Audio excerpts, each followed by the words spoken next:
wageze ikuzimu nagezeyo ngarutse usanga rero simbasha kureba ndanatuye yarapfuye ntabwo utavuze cyane ntabwo ushobora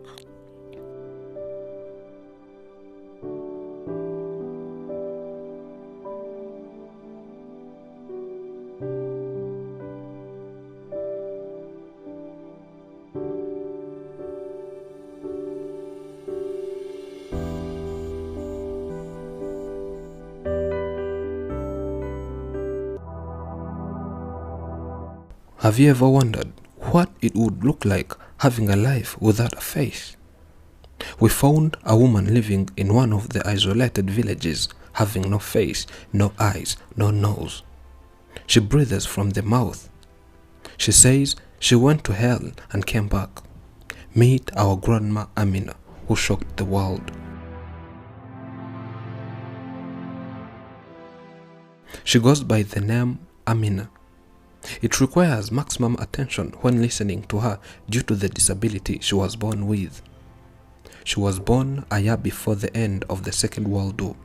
That was in 1944. It means she's a 76-year-old woman. She was born in this village, where she also spent the rest of her life.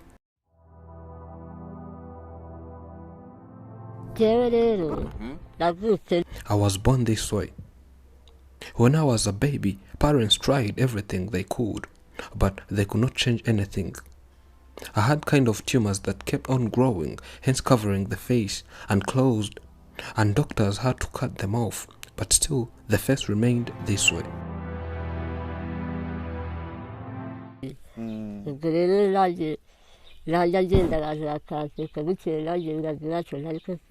By when I would be walking by, on the streets people would laugh at me.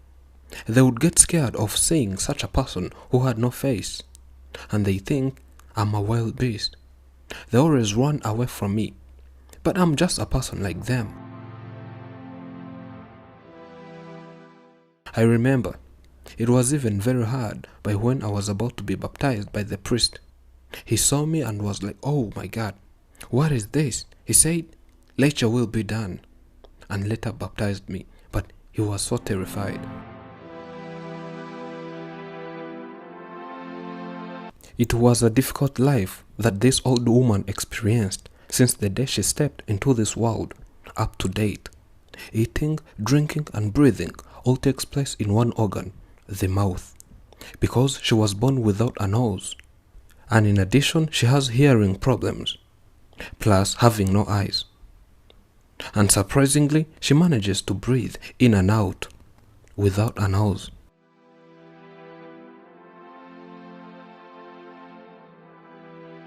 He who has a nose breathes from the nose and mouth, and I have no nose, so I breathe from the mouth.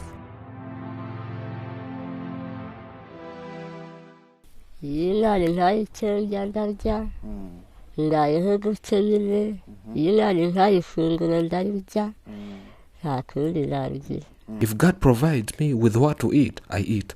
If not, you can imagine what happens next. You know it's written, "Look at the birds of the air, for they neither sow nor reap, nor gather into barns. Yet your heavenly Father feeds them. Are you not of more value than they? Therefore I do not worry, saying, what shall I eat, or what shall I drink? For the heavenly Father knows what I need. I live by His grace." It's a life story full of wonders.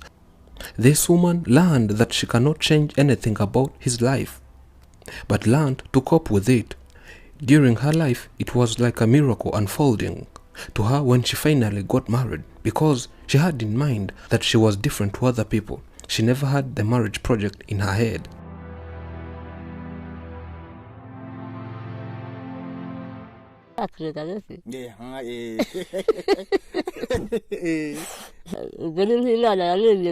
When I got married, I would not believe it was real. My husband came from heaven. He came, then proposed me. I would not deny that proposal. Of course, then we got married. I had lost hope. I would judge myself. I had kind of inferiority complex that would let me feel lonely due to my disability. But other girls would make sure I'm not alone. They would come closer to me and be by my side. But later, out of nowhere, the husband came and we got married.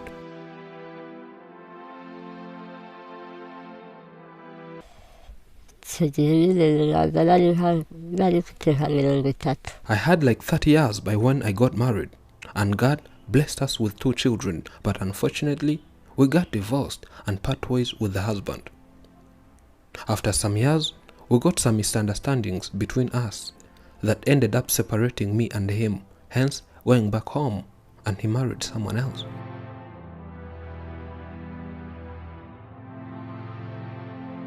The breakup was not started by my look, because we fell in love when I had this disability. There was lack of commitment that brought conflict and arguing, and we ended up parting ways.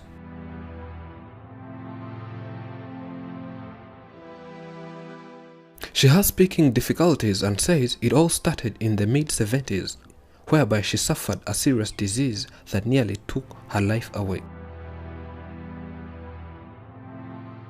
She admits that she almost went to hell and came back. When returning, she had lost the ability to hear and speak fluently. And now, talking to her requires sitting so close to her and speaking louder. This is how she explains the whole story.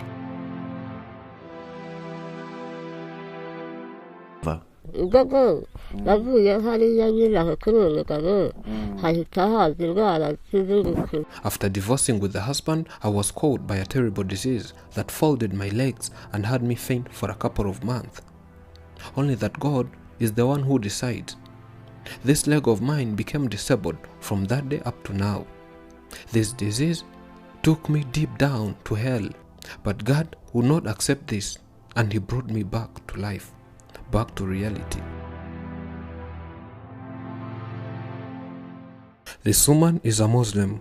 She believes in Allah and of course follows all pillars of Islam, and one of them is praying 5 times a day, which she can't resist to do. But when going to the mosque, it's not easy for her because she needs another person who holds the hand and guide her because she does not see.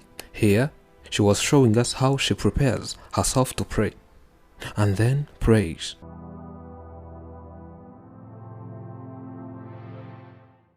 I like praying, even when I'm sick. I make sure I pray. I think I must have forgotten to pray. Is it noon? Not yet, they replied. I don't see at all. I face difficulties when walking alone because I hit the walls and take some wrong turns. When I don't have someone holding my hand, I can't risk my life going somewhere without a caretaker. Even moving around here alone is a big mistake.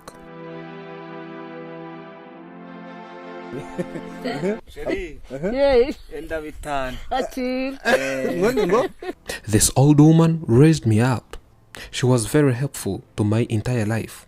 That without her, I think I would have died. She did many things for me, so I call her sweetheart as a way of honoring her. To me, she is my mother. Call me Abdurrahman. I was born in 1986. I grew up finding this woman here, but she lives her life very difficult. She barely affords her daily meal, and going to a mosque is very difficult for her. The mosque is located very far from here. Without a caretaker, she cannot bother leave the house. She once went alone and hit something and fainted. We went and brought her back. It was very sad. I have blood pressure and I always go to the hospital for checkup. I wish that you could always come back and check on me, visit me more often. But to be honest, I can't afford getting food. Why? Because 1, I'm disabled. 2, I'm very old. 3, I have no job. You can help me survive my remaining days. I usually eat bananas, rice and cassava. But whenever I'm lucky to have food, I cook and make sure my food is so soft that I can manage to chew. But most of the times, I spend days without having what to eat, and I need your support. The purpose of life is to be happy. It is to be useful, to be honorable, to be compassionate, and to have it make some differences that she lived and lived well. While we focus a lot on self-improvement, living a happy and fulfilling life includes being part of a close-knit community where you can share, help, and support other people. Thank you for watching. I'm Elijah. This is Afromax English. Remember to subscribe.